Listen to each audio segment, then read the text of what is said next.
Hola, ¿qué tal? Muy buen día tengan todos y todas. Yo soy Pamela Ortiz Vázquez, soy estudiante de la licenciatura en Psicología de la Universidad Autónoma del Estado de Morelos. En esta ocasión traemos la actividad 15, Cuestionario Video, TV y Educación, de la materia de aprendizaje en contextos educativos. Tenemos la primera pregunta que nos dice: ¿la televisión ejerce una influencia negativa en nuestra educación? ¿Sí, no y por qué? De acuerdo con el autor Medrano en 2006, él nos menciona que la televisión no tiene una influencia directa, ya sea buena o mala, sobre el telespectador, sino que la relación es compleja y es preciso conocer las variables que intervienen en cada caso para poder analizar dicha relación. Tales variables pueden ser en el niño o niña o espectador, la inteligencia, edad, etc. En el programa, adecuación a la edad, estructura, etc., al contexto donde se ve la televisión y a la mediación de adultos en el propio visionado.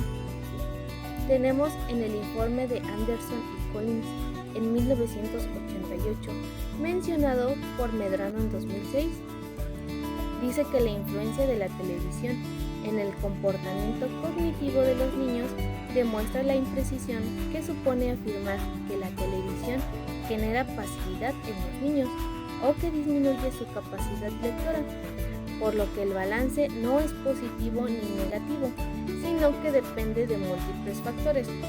Entonces, ante esta pregunta podríamos decir que depende de los factores al que se expone el niño o niña. En la siguiente pregunta tenemos: desde la perspectiva de los contenidos televisivos, ¿de qué manera impacta la conducta de la infancia y adolescencia según el autor? Bueno, el autor Medrano menciona ante esta cuestión, se plantea que desde la perspectiva de los contenidos televisivos se demuestra la influencia de la televisión como un modelo de aprendizaje en las percepciones y conductas de la infancia y adolescencia. Este modelo de aprendizaje puede tener dos variables que se basan en positiva y negativa.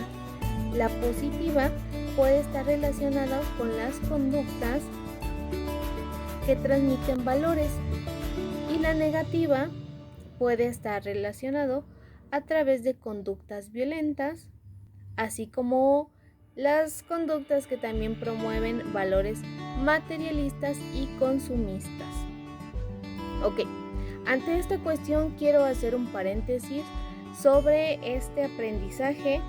Por ejemplo, hace muchos años se tenía una noticia, bueno, o quizá han sido varias ya. Yo recuerdo que se mencionaba, por ejemplo, en el programa de Superman, ¿no? Esta retroalimentación donde un humano puede volar y tiene superpoderes y todo esto, ¿no? Recuerdo en aquella ocasión una noticia donde un pequeñito de 4 o 5 años de edad cronológica tenía acceso a este tipo de contenidos televisivos. Entonces un día este pequeñito subió al techo de su casa y por ende se aventó, ¿no? Él creyó que podía volar. Entonces, hasta esta cuestión nos hace preguntarnos cuánta influencia generan estos programas televisivos en nuestros niños y adolescentes y cuál es el contenido que estos transmiten, ¿no? Entonces, tenemos que evidentemente ante este planteamiento, los contenidos temáticos generan influencia en las personas, por lo que el contenido televisivo ya no es únicamente entretenimiento, sino que se ha convertido en un generador de cultura de la infancia.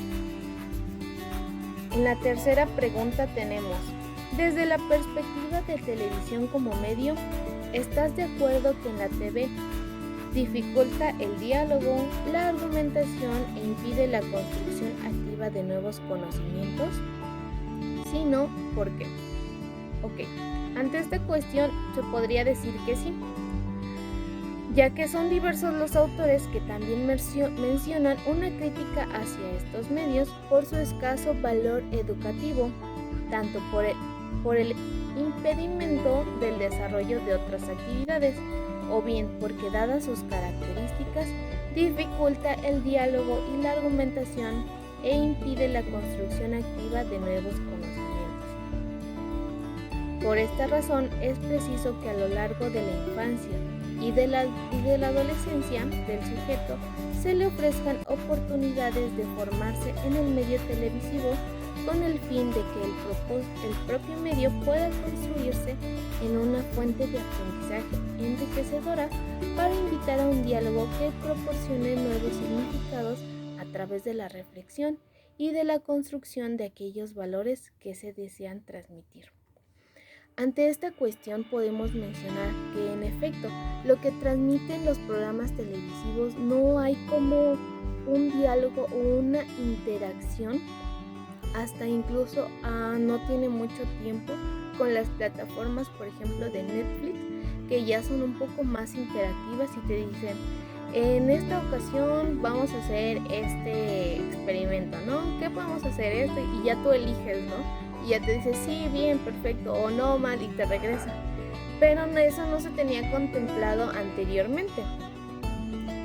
Desde la perspectiva del lenguaje televisivo, ¿consideras que la televisión produce aprendizajes más significativos que otros medios, como son la escuela, libros, la experiencia cotidiana, sí, no y por qué?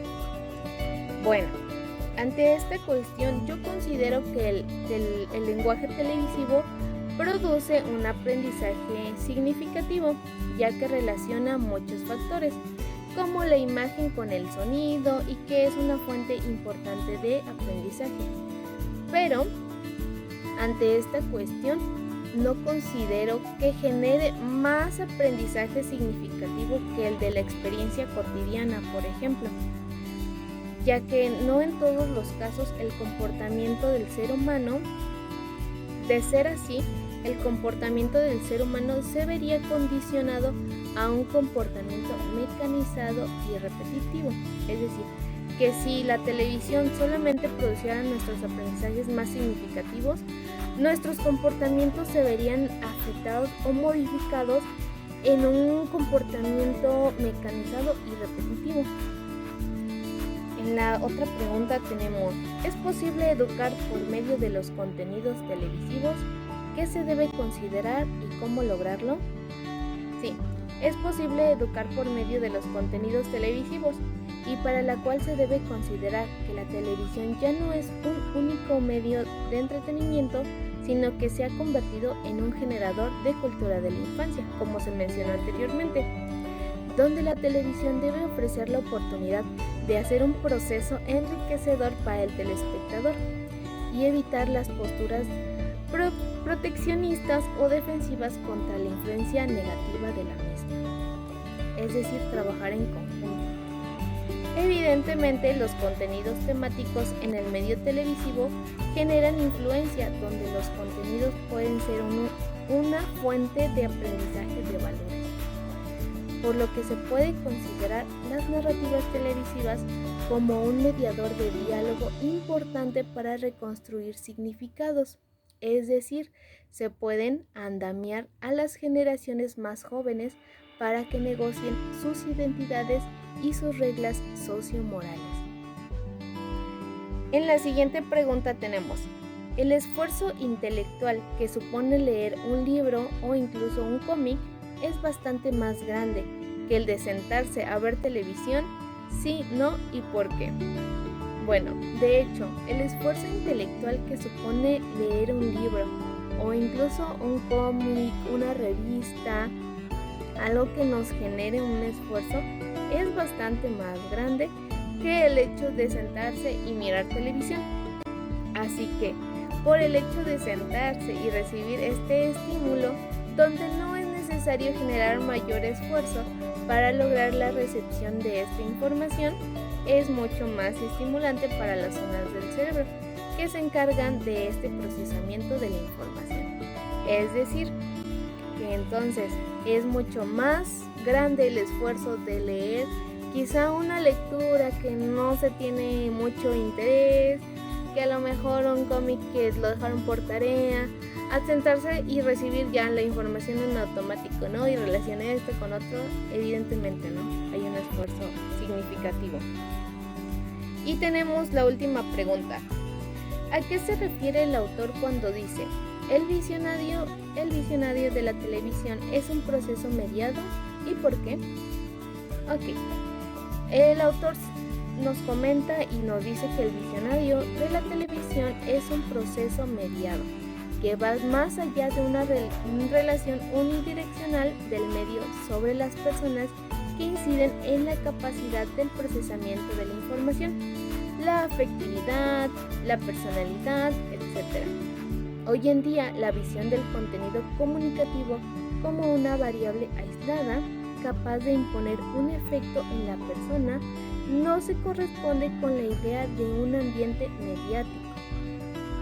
En todo caso, se puede hablar de efectos de los medios en el sentido de haberse construido como un ambiente o un contexto esencial para la existencia humana, nos menciona Pérez Torneo 2003, mencionado por Medrano 2006. Y bueno, estas serían las respuestas a estas preguntas planteadas. Les agradezco mucho su atención. Gracias.